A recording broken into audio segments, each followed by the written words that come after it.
দেখো দেখো দেখো, আলাম নাজআল লাহু আইনাইন, আমি কি তোকে দুটো চোখ আমি দেই নাই? তুমি যদি নজরের হেফাজত করার ওই কাবাদের সাথে মিলান, নজরের হেফাজত করতে একটু কষ্ট হবে। এই কষ্টের মোকাবেলা যদি চোখ হেফাজত করতে পারো, যাও, কথা দিলাম এই চোখ তোকে কবরে, হাসরে, মিজানে, ফুলসিরাতের পরে জান্নাতে আবার ফেরত দিব। এতটা যোগ্যতা দিয়ে ফেরত দিব যে দু চোখে তখন শুধু তুমি আমাকে দেখবে। আচ্ছা, জাহান্নামীরা জাহান্নামে কি কি দেখবে? না, নিজের হাতও আর দেখবে না। জাহান্নামের কালো আগুনে নিজের হাতও আর দেখা যাবে না। স্ত্রী দেখা তো দূরের কথা, নিজের হাতও আর জীবনে দেখবে না। লেকিন জান্নাতীরা জান্নাতে রবকে দেখবে।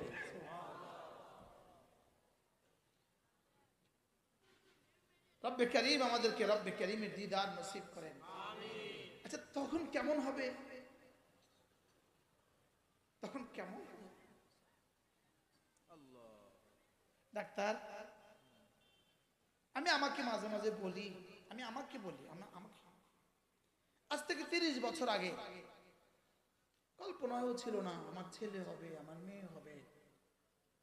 কল্পনাও ছিল না যে আমি স্ত্রী হবে, স্বামী হব, বাবা হব। কল্পনাও ছিল না একদিন গাড়ি হবে, একদিন বাড়ি হবে। কল্পনাও ছিল না।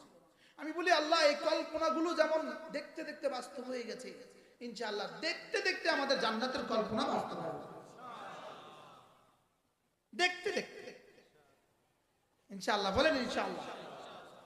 এই মুহূর্তে আপনারা আমার নাকের ডগাটা যেভাবে দেখছেন, হাদিসে পাকে রাসূল বলেন, মা মিন নাফসিন মানফুসাতিন ইল্লা ইয়ারাল্লাহু মাকানাহু ফিল জান্নাতি ওয়ান নার। কোন মানুষ নাই, অথচ রব তাকে দেখে না। কোন মানুষ নাই, এই মুহূর্তে আল্লাহ তাআলা দেখেন জান্নাতে সে কি হালে থাকবে, জান্নাতে তার কি অবস্থা হবে, এই মুহূর্তে রব তাকে দেখছে। সুবহানাল্লাহ। এই মুহূর্তে রব। এজন্য চলো নিয়ত করি, আজ থেকে 5 ওয়াক্ত নামাজ জামাতের সাথে পড়ব। হযরত যা বলেছেন দোয়া হয়ে গেলেই ভালো ছিল। হযরতের কথার পরে আর কিসের কথা? লেকিন আমার নাম ঘোষণা হয়ে গেছে। অল্প সময় আপনাদের সামনে আমার পঠিত আয়াতে কারিমা সব পারবো না, যতটুকু হয় একদমই অল্প সময়, একদমই অল্প সময়, একদমই অল্প সময়। এ ফাঁকে কেউ উঠা বসা করলে কানে ধরে আমি তাকে বসাই দেব। কথা সাফ।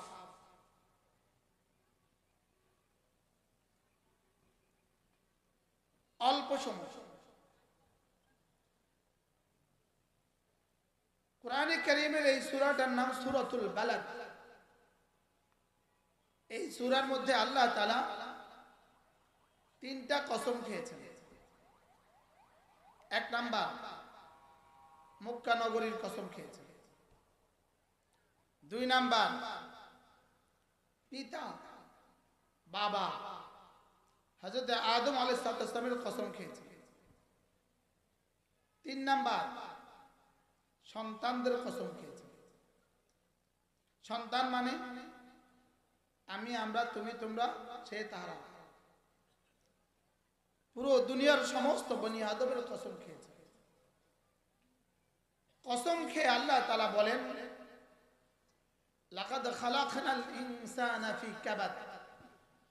মানুষ, আমি তোমাকে কষ্টের মধ্যেই বানিয়েছি।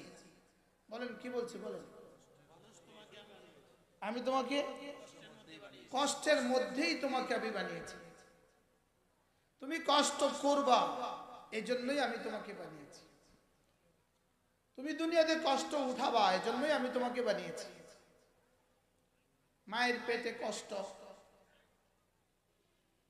প্রসব বেদনার মায়ের কষ্ট, দুনিয়াতে আসার কষ্ট, দুধ পান করার কষ্ট, এরপরে দাঁত ওঠার কষ্ট, এরপরে শিশুবেলার কষ্ট, এরপরে শৈশবের কষ্ট, এরপরে জওয়ানির কষ্ট, এরপরে পড়াশোনার কষ্ট, এরপরে ইন্টারভিউর কষ্ট, এরপরে চাকরির কষ্ট, এরপরে বার্ধক্যের কষ্ট, এরপরে বিবি বাচ্চার ঝামেলার কষ্ট।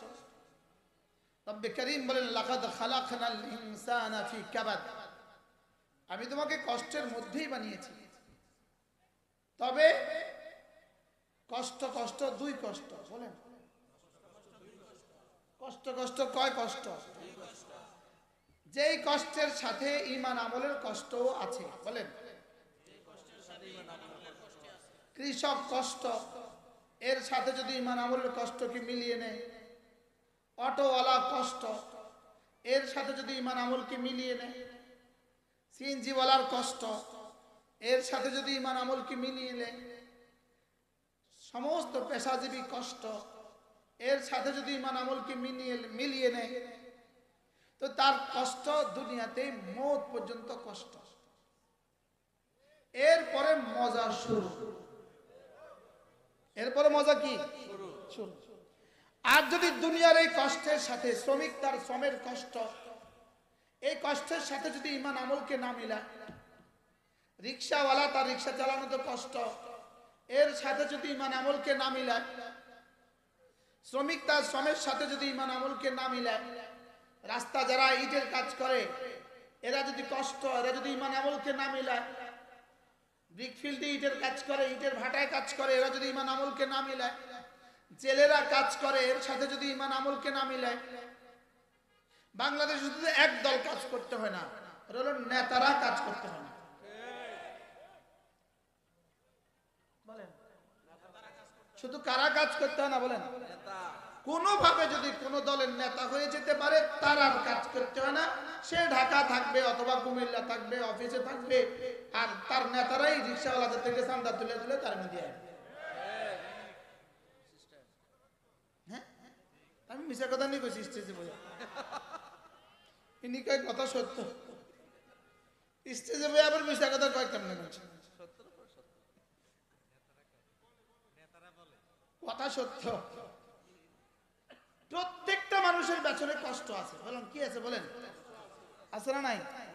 ডাক্তারি কষ্ট, ব্যবসা কষ্ট, ব্যবসা শুধু বক্তাদের কষ্ট নাই, ঘুমের কষ্ট, প্রত্যেকের পেছনে কষ্ট আছে। লেকিন এই কষ্টের সাথে যদি ঈমান আমলের কষ্টটাকে জুড়ে দিতে পারে, মওত পর্যন্ত এই কষ্ট, এরপরে আর জীবনে কখনো কষ্ট হবে না। আর যদি ঈমান আমল জুড়তে না পারে, তাহলে এই কষ্ট শেষ কষ্ট নয়, এটা মাত্র শুরু, এটা মাত্র কি বলেন শুরু। তাহলে এবার আল্লাহ তাআলা কি বলেন? আমি কসম খেয়ে বলি মানুষকে কষ্টের মধ্যেই বানিয়েছি, বলেন মানুষকে কি? তাহলে কষ্ট কষ্ট কয় কষ্ট? দুই কষ্ট, কষ্ট কষ্ট দুই কষ্ট। এক কষ্টের ঠিকানা মওত, আরেক কষ্টের ঠিকানা নাই, শেষ ঠিকানা নাই। এক কষ্টের সীমানা মওত, আরেক কষ্টের কি নাই বলেন? সীমা নাই। এখন আপনি কোন কষ্ট করবেন বলেন? যেই কষ্ট মওত পর্যন্ত আমরা এটা করি। সুবহানাল্লাহ। হ্যাঁ, এখানে কষ্ট, সবার কষ্ট। এখানে এক কনস্টেবল মনে করো দারোগা হয়ে গেলে আর কষ্ট নাই, যে দারোগা হয়ে গেছে কষ্ট আরো বাড়ছে। হ্যাঁ, আগের থেকে 10 গুণ বাড়ছে। এবার দারোগা মনে করে ওসি সাহেব হয়ে গেলে আর কষ্ট নাই, ওরে এবার ওসি হয়ে গেছে, এবার 20 গুণ বাড়ছে। দারোগা ছিলাম ভালো ছিলাম, বলেন না বাস্তব নামাজ। এবার ওসি সাহেব এএসপি হবে, মনে করছে এএসপি হলে আর কষ্ট নাই, এএসপি হয়েছে আগের থেকে 30 গুণ বাড়ছে। কষ্ট আছে না নাই বলেন? তাহলে বোঝা গেছে এবার এডিশনাল এসপি হলে কষ্ট আরো বাড়ে, এবার এসপি হলে কষ্ট আরো বাড়ে, এবার এডিশনাল ডিআইজি এডি হলে কষ্ট আরো বাড়ে, এবার ডিআইজি হয়েছে কষ্ট আরো বাড়ে, এবার আইজি হয়েছে কষ্ট আরো বাড়ে। বলেন কষ্ট বাড়ে না বাড়ে না? বলেন বলে কষ্ট নাই কার?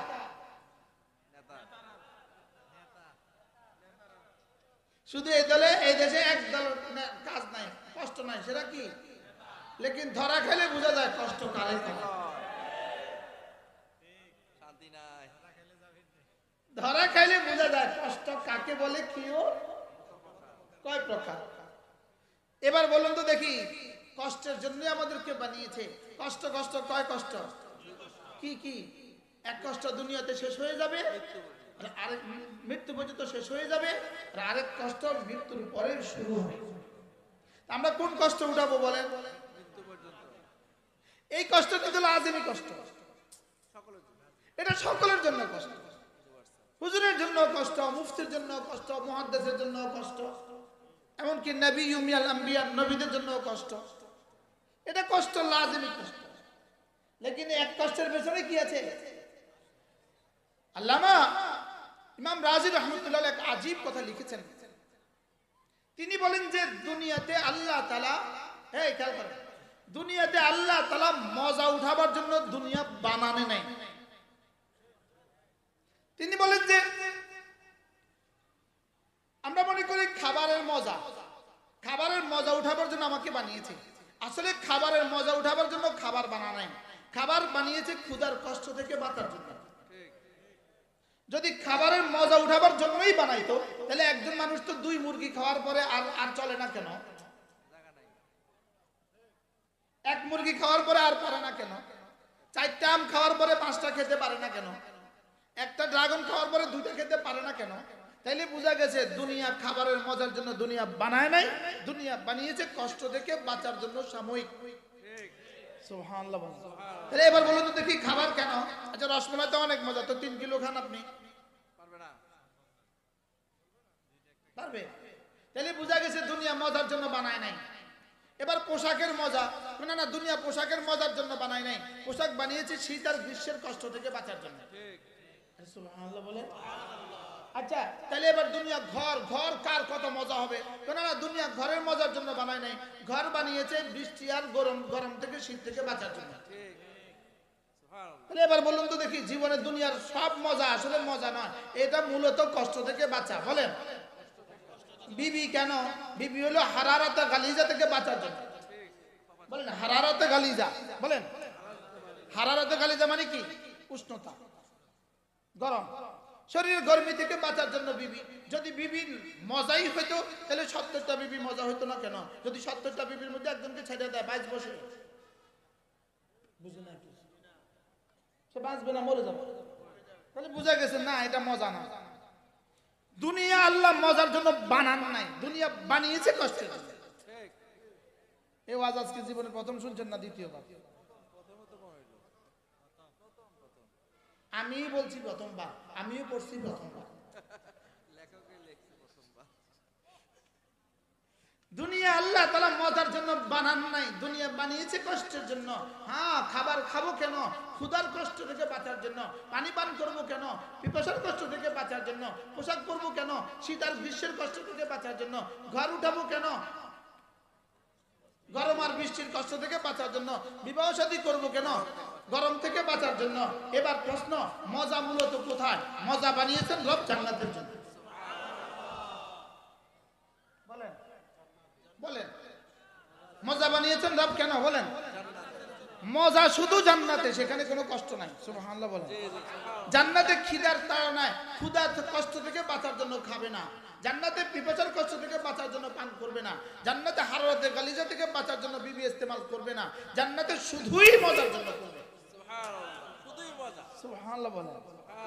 তাহলে দুনিয়া কিসের জায়গা? বলেন দুনিয়া কষ্টের জায়গা। বলেন দুনিয়া কিসের জায়গা? কষ্টের জায়গা। এই জন্য একটা প্রশ্ন করি ছাত্রদেরকে, অনেকগুলো আমার একরাম আছেন, একটা প্রশ্ন, দুনিয়া শুধুই কষ্টের জায়গা? বলেন দুনিয়া শুধুই কি? দুনিয়া শুধুই কষ্টের জায়গা, জান্নাত শুধুই মিষ্টির জায়গা। সুবহানাল্লাহ বলেন। জান্নাত শুধুই কি? মজার জায়গা। জান্নাত শুধু কি? মজার জায়গা। এজন্য দুনিয়াতে একবার সূরা ইখলাস, দুনিয়াতে একবার সূরা ইখলাস জান্নাতের চেয়েও বেশি মজা। সুবহানাল্লাহ, সুবহানাল্লাহ বলেন। কি বলছি বলেন? বলেন জান্নাতের চেয়েও বেশি মজা। বুঝে কর না, বিশ্বাস না। বলেন দুনিয়াতে একবার সূরা ইখলাস, জান্নাতের চেয়েও বেশি মজা। কারণ জান্নাতে সব আছে, সূরা ইখলাস নাই। সুবহানাল্লাহ বলেন। মাথায় কাজ, ডাক্তার সাহেব মাথায় কাজ করতে সময় লাগে। বলেন একবার সূরা ইখলাস, বলেন জান্নাতের চেয়ে দামি। ইন্না লিল্লাহি ওয়া ইন্না ইলাইহি রাজিউন। বলেন একবার সূরা ইখলাস জান্নাতের চেয়ে দামি। না, সবার বুঝে আসে নাই। আপনি বুঝে আসা জরুরি না, আপনি বিশ্বাস করেন, আপনি ইয়াকিন করেন। বলেন একবার সূরা ইখলাস জান্নাতের চেয়ে দামি। প্রশ্ন, সূরা ইখলাস আবার জান্নাতের চেয়ে দামি হয় কেন? জান্নাত আবার সূরা ইখলাসের চেয়ে দামি হয় কেন? আরে জান্নাত আবার সূরা ইখলাসের চেয়ে দামি হয় কেমনে? জান্নাত তো মাখলুক, সূরা ইখলাস তো গায়রে মাখলুক। জান্নাত তো আল্লাহর সৃষ্টি, সূরা ইখলাস তো আল্লাহর সৃষ্টি না, আল্লাহর সিফাত। সুবহানাল্লাহ বলেন। জান্নাত কি? আল্লাহর সৃষ্টি, মাখলুক। বলেন জান্নাত ছিল না, বলো আছে, থাকবে। জান্নাত ছিল না, আছে, থাকবে। সূরা ইখলাস ছিল, আছে, থাকবে। তো কোনটা বেশি দামি? বুঝে গেছে? জান্নাত হলো আমার, জান্নাত হলো আমার, আর সূরা ইখলাস হলো আল্লাহ। এবার কোনটা বেশি দামি? সুবহানাল্লাহ বলেন। এবার সূরা ফাতিহা বলো জান্নাতের চেয়ে বেশি দামি। তাহলে সূরা ইখলাস আর সূরা ফাতিহা যদি জান্নাতের চেয়ে বেশি দামি হয়, গোটা কোরআন আরো দামি। জোরে বলো, জান্নাতের চেয়ে বেশি দামি। বলো গোটা কোরআন কি বলেন? জান্নাতের চেয়ে বেশি দামি। কারণ কোরআন কার? আল্লাহ। জান্নাত কার? জান্নাত আমার, আমার জন্য। জান্নাত আমার জন্য, আমার, এটা আমার জন্য বানাইছে। আর সূরা ইখলাস রব নিজের জন্য বানাইছে। সুবহানাল্লাহ। তাহলে কোরআন শরীফের দাম বেশি না জান্নাতের দাম বেশি? মূলত এই আলোচনা কি দরকার? এই আলোচনা এজন্য দরকার যেন আমি আমার ছেলেকে, আমি আমার মেয়েকে কোরআনে কারীম পড়াই।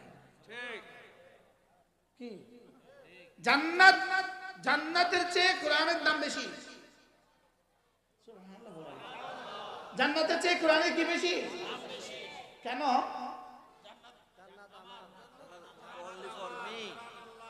জান্নাত ফর মি আর কোরআন ফর আল্লাহ।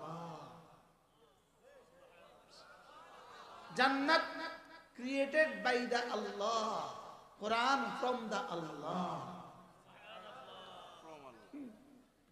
জান্নাত আল্লাহ বানিয়েছেন আর কোরআন আল্লাহ বানান নাই, সিনায় আরফাত থেকে বের হয়েছে। না না, শুধু কোরআন নয়, আরে কোরআন নয়, একবার সুবহানাল্লাহ শব্দটা জান্নাতের চেয়েও দামি।